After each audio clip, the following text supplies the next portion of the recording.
Stay connected to your community and save. Just 99 cents a month gets you 3 months of unlimited access to Inform.com. Visit Inform.com/subscribe and get your first 3 months of news for only 99 cents a month. The YWCA of Cass Clay is celebrating the 50th anniversary of its Women of the Year event. You might think you know the organization and this event, but we found a few things that might surprise you about their very intriguing past. Hi, this is Tracy Briggs, and welcome to Back Then.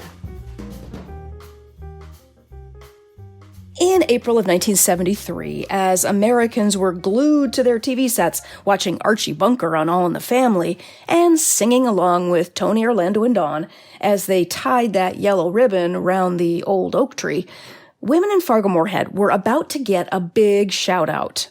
On April 26, 1973, for the first time, the local YWCA honored notable women in the Fargo-Moorhead community with its Women of the Year event. This year marks its 50th anniversary. Julie Haugen is the Chief Operating Officer of the YWCA of Cass Clay. Here's what she said. "We are thrilled to be at this milestone. Few things stand the test of 50 years, yet Women of the Year has remained a truly cherished event that people look forward to and enjoy year after year." Now, some of you listening to this podcast have maybe received the award. Maybe some of you have been nominated or attended the ceremony in support of someone you love. But there are a few things even the most avid YWCA Woman of the Year fan might not know. And here they are. Number one, the local YWCA got the idea about Women of the Year from the Windy City. In the early 1970s, board members of what was then called the Fargo-Moorhead YWCA wanted to position the organization as an innovator of women's identity in the area and make the community more aware of the outstanding leadership of women here. So, the group followed the lead of the YWCA of Chicago, which had just launched the Woman of the Year Awards by giving away awards in 6 categories of service. Our local YWCA added a few more awards, including Young Woman of Tomorrow and categories for volunteer and church service. 10 women were chosen that first year as award recipients among 117 nominated. Number 2, the awards began during one of the most revolutionary times in YWCA history. So let's go way back. The YWCA started in 1855 in England as the Young Women's Christian Association. Its mission was to champion the cause of women working in factories, advocating for women's lib before it was even called that. But over the next several decades, the crusader image of the Y faded, and it became more of a place to promote the traditional roles of women as housewives and mothers, and became a resource for women to learn skills like needlepoint and meal planning. However, as second-wave feminism spread in the 60s, national YWCA leaders in the U.S. knew that they had to change the organization's image because they realized how deeply sexism was embedded in society and how women were programmed as non-persons. Dr. Claire E. Fulcher was the director of the National YWCA Resource Center on Women in New York City. She said this in 1973. "We've always been concerned about the problems of women. We just want to be more relevant to their needs today." The lead paragraph in an Associated Press story published about a month before Fargo-Moorhead's first ceremony summarizes the changing vision of the Y in the early 1970s. Here's what it said. "The YWCA, that staid old lady of women's organizations, is back in the battle for sexual equality. Consciousness-raising sessions and courses on female sexuality and job discrimination are taking their place besides cooking, exercise, and sewing classes at YWCAs across the country." Locally, the YWCA in Fargo had been around since about 1906, providing educational opportunities for women, including first aid and English classes for immigrant women. But leaders here, too, jumped on the bandwagon to support the role of women as leaders by starting Women of the Year in 1973. However, it would be another 4 years, in 1977, when the local YWCA would take on the role it's perhaps best known for today, providing emergency shelter and supportive services to domestic violence victims and homeless women and children. Number 3. That first year, many of the winners and nominees used their husbands' names. Let me explain. In looking at the forum article of that first ceremony, as well as the program from that evening, it's pretty clear women still had a long way to go. While some of the women were addressed using their own first name, many of the women were identified by their husband's name. For example, the mistress of ceremonies that night is listed in the program as Lois Altenberg. In parentheses, then, it says Mrs. Bernard. But in the list of nominees, she is listed simply as Mrs. Bernard Altenberg. Other nominees listed included Mrs. Gibb Romanschenkel, Mrs. Albert Anderson, Mrs. Robert Koenig, and so on. While today we might view this as insulting and demeaning, as late as the early 1970s, addressing a woman in relation to her husband's name was considered proper etiquette. In fact, I will never forget my grandmother had an Ann Landers column pinned to her refrigerator which reprimanded readers for addressing letters to Jane Smith versus Mrs. John Smith. Obviously, I took note and changed the way I addressed birthday cards to my granny. Going by Mrs. John Smith and not Jane Smith stemmed from the law of coverture, which meant after marriage, legally, a husband and wife became one person, the husband.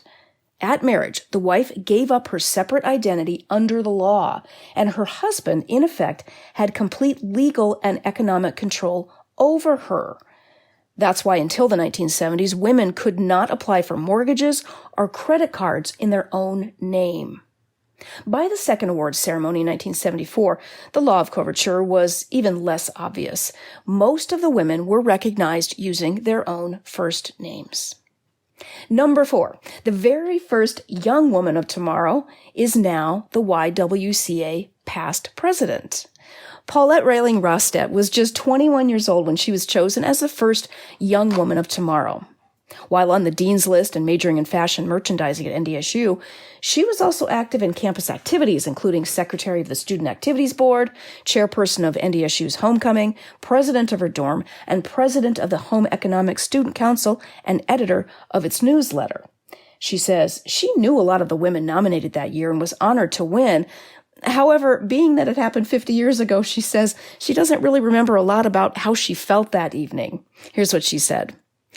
I do remember that Catherine Burgum invited me as her guest and picked me up to go to the event. That in itself felt like an honor. Since then, I've seen the honor as an affirmation from the judges who saw my leadership potential and my ability to contribute to my community. I saw the award more as a challenge for the future than as an award of the past, a challenge to keep giving to my community, Rostet said. And she kept that promise, becoming a successful businesswoman and community volunteer. She and her daughters actively participate in YWCA activities 50 years after she won that award. She served in many leadership roles on the board and is currently past president. And finally, number 5, the first ceremony was held at an iconic and high-end Moorhead Hotel.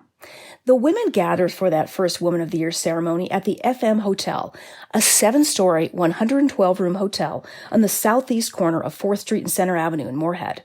The hotel was built around 1948 with the official name of Frederick Martin Hotel. So that's the FM, not Fargo Moorhead, which I have to admit, I always thought it was the Fargo Moorhead Hotel. But again, it's the Frederick Martin Hotel. He was actually the infant son of one of the developers of the property. It was considered a first-rate hotel and gathering spot. The Woman of the Year ceremony was held at the Top of the Mart, which was a popular gathering space for events and wedding receptions within the hotel. The hotel's restaurant, the Treetop Room, overlooking the city, offered cuisine reported by the Minneapolis Tribune to be as good as that of any restaurant in the Twin Cities. While the hotel closed in 1972, Treetop was a popular fine dining restaurant until about 2000. While the YWCA leadership says a lot has changed in the last half-century from how recipients are named to where their ceremony is being held, much of it has stayed the same and even grown better. Just as in 1973, women nominated today are trailblazers. Many early nominees were the first women in male-dominated fields. Today's women are still carving out new paths.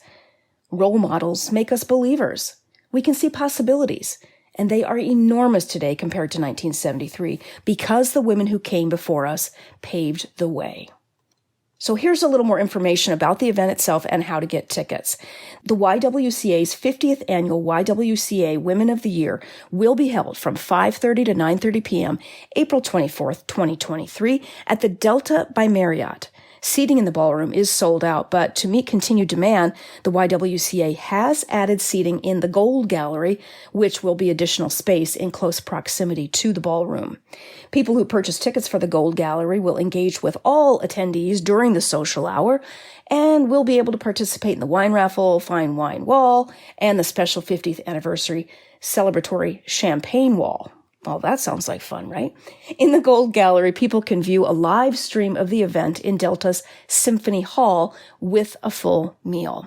You can go to the YWCA website for more information about that. Also, it's kind of interesting to see who has won in previous years, so you can also check out the previous winners of the Women of the Year at ywcacastclay.org.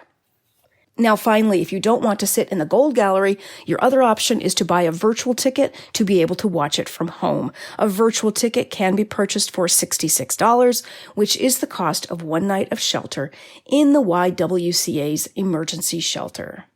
So here is a big congratulations to all of you women nominated for Women of the Year this year. I'm excited to go to the event myself, and I'm cheering you all on. Get reliable and accurate local news with Inform.com. Inform.com is your trusted local news source with journalists dedicated to keeping you informed about what's happening in your community. Visit Inform.com now.